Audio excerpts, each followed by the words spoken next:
Crimechurch, Mamata'a's story, Chapter 7. We don't want any more deaths. Senior Sergeant Ian Jackson has brought a high-ranking female police officer with him. I feed them fry bread and a cup of tea each, wondering what's important enough to come to my home to discuss and why it cannot wait until Monday. I open my laptop and ask if they are here to see my holiday snaps from Rarotonga, the whales, the dances, the blazing beach. They shake their heads and look away as if someone has mentioned the dead. I fold my computer closed and knit my fingers nervously. The woman, Inspector Karen Choi, one of the top 5 highest-ranking female police officers in the South Island, is scanning everything in my kitchen. My flowers, my melons out back, my magnet board papered with photographs of young mustachioed Emmanuel teaching a chongi how to swim at Spraden School pool in the 1990s. Flapping sideburns and a thick black moustache, faded colour, a smile I haven't seen in 2-3 decades. Who lives here? My chongi and I. She picks up a skimpy lace singlet draped over the back of a chair. My cheeks flame and I look down. That's your story, is it? Inspector Karen Choi says. Also living here we have my son's partners, you could say, Latia, Joy, sweet girls, and the babies, and this new one, Anushka, who's been pulled into my boy's gravity. This is not a normal household, is it, Mrs. Thong-on-the-Voi, if you don't mind me saying, the voice in my ears, God's whisper. Whose Harley is that in the driveway? Inspector Choi asks. Your son's Harley, I take it? Ian changes the subject, spreads the thick, wide pages of the Weekend Press newspaper in front of me, tells me to take a deep breath before I read the headline. It says, Corrections Officer Intimidated Youths at Home. There is a smiling photo of me in a lei and Santa hat, taken from the Community Probation Service's Christmas party. I try to say I don't do it, but my eyes interrupt. Ian turns cloudy, murky. I grope towards him. He squeezes my right hand, presses a paper tissue into the left, makes me dab my eyes. Not eating your fry bread, tahine! I stroke my belly, sniff and laugh a little. Keto diet, very restrictive. Karen Choi bends a piece of the chewy donutty bread in her fingers. Your son better not have poisoned this. Ian turns to glare at his colleague. Look, I know you didn't intimidate anyone, Ian tells me. I think our friend Kyle Chadwick is a bigot with a fucking persecution complex. Pardon my French. I think his complaint against you is political only. I think he took it to the press so you would stay away from his little harem of boneheads. Someone's ripped up your lawn doing donuts, Choi interrupts. You want to tell us what's going on? Bezedenhout. Winston. I'm so worried about that boy.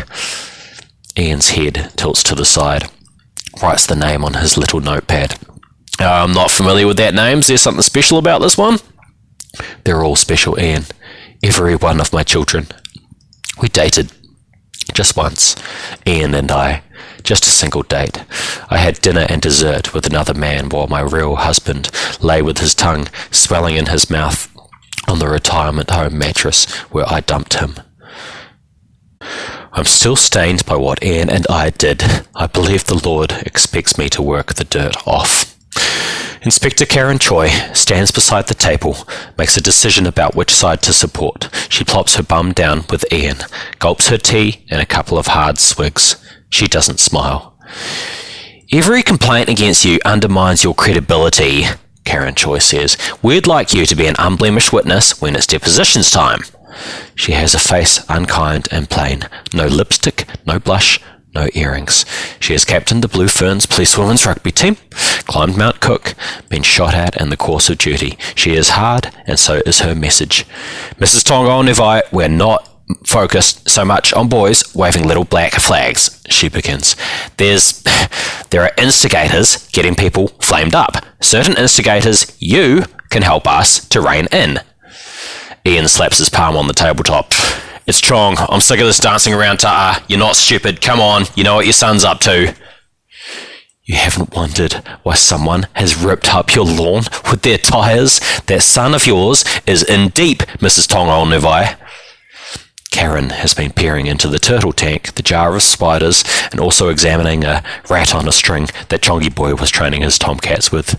Now she's invading my laundry while she criticises my son. She hauls one of Chongi boy's mandatory minimum jailhouse sweaters out of a basket of clothes and holds it up to the light.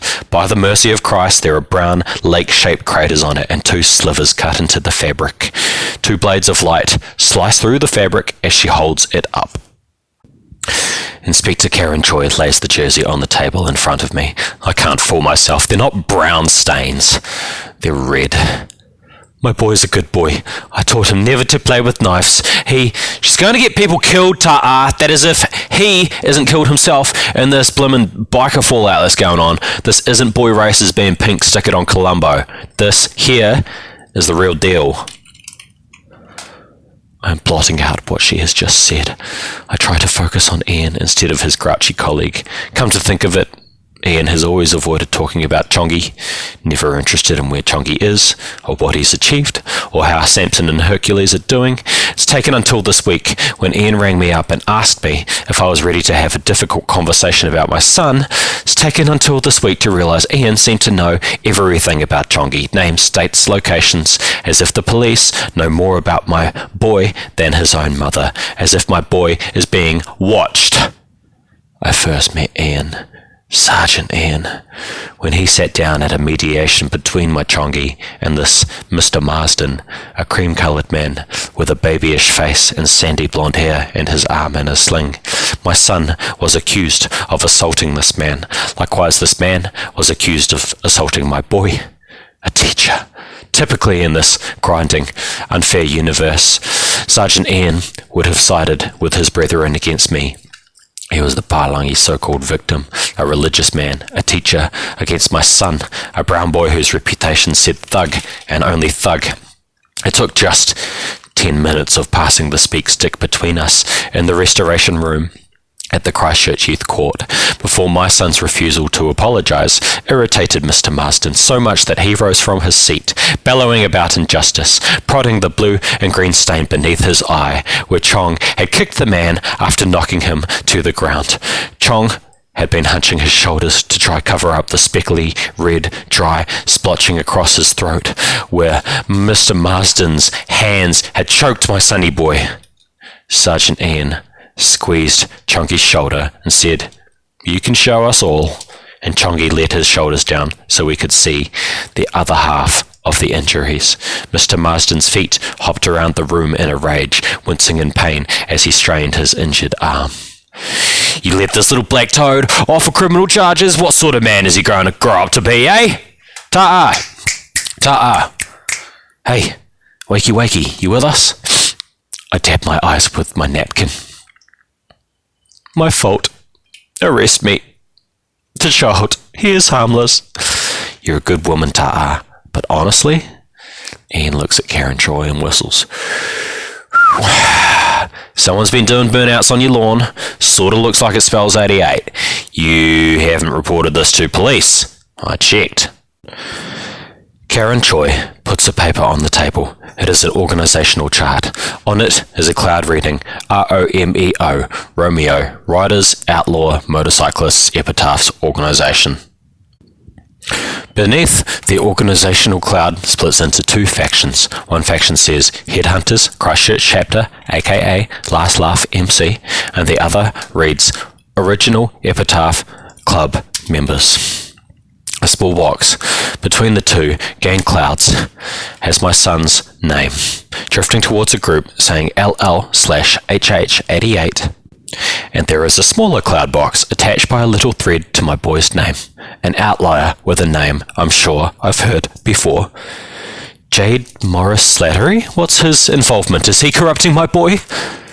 That fella's a piece of work for another time. Your son's behaviour is going to damage your career, alright? Let's not talk about this Jade character, let's talk about your boy. You cannot pull the wool over your eyes anymore. We've had a firebomb hurled at a couple of bikies at the Challenge Gassy up on Waltham Road. We've had a car driven into a pile of bikes. We've had a punter with a broken leg. Plus there's a brawl in the Fox and Ferret at the Palms 2 Fridays ago. Ugly, ugly stuff, as well as all that candy floss carry on. We had a grenade used in a hit on the Range Rover of, what's his name? Loverboy, they call him, Lionel Tunner. Do you know he's blind now? Do you know that? 3rd-degree burns to his face and hands. There's an infection that's set in, I understand. By this time next week, could be a manslaughter. Hence the formal operation to halt this lunacy before it worsens. Karen Choi is standing with her shoulders against the kitchen window, blocking the light, looking down on me. Mrs. Tonga-Onuvai, if the Armed Offenders Squad were to be involved in armed raids in the effort to quell the gang war, Chong will likely be shot. Hate to say it, that is if he doesn't surrender, which we don't expect him to. You have to get your boy under control, Ta'a. Talk to him. We don't want any more deaths, including your own, Ta'a. Been trying to tell you for years, honey. My Chongy boy would never let anyone hurt Mama. I sniffle and dab my eyes on my shoulders. I stand rinsing the dishes for 2 minutes, cringing at the ripped up circles I can see on my lawn, sniffling with my back to the police, before I've sucked all the tears back into myself. Tahine Tonga-Onuvai will not cry, no, not in front of the man who once delighted her by paying a waiter $10 to bring the chef out of the kitchen with a blowtorch to toast her creme brulee. We have places to be. I want you to read this, Mrs. Tonga-Onuvai. Inspector Karen Choi taps my shoulder with a thick paper dossier. On the front, it reads Operation Underdog and has a police sticker sealing it shut. I tear it open. The Crown of Queen Elizabeth II, a representative of the Governor-General and New Zealand Government, the Royal New Zealand Police Force and Justice Carmen Matalisi. Powerful names. Powerful titles, all arrayed against a column of men, named on the second page, their names given in capital letters like a big brand saying trouble. Men, not boys. Men like Chong Emmanuel R. Sam, whose name Ian keeps repeating into his earpiece. R. Sam, Chong, copy, I'll tell it. A name I can see Karen Choi's lips shaping as Ian puts his hand on my knuckles and tells me word over the radio is there's been an accident and my Chongy boy's hurt pretty bad and I won't be able to see him for a couple of days. And before I say or do anything, I need to take a deep breath and listen.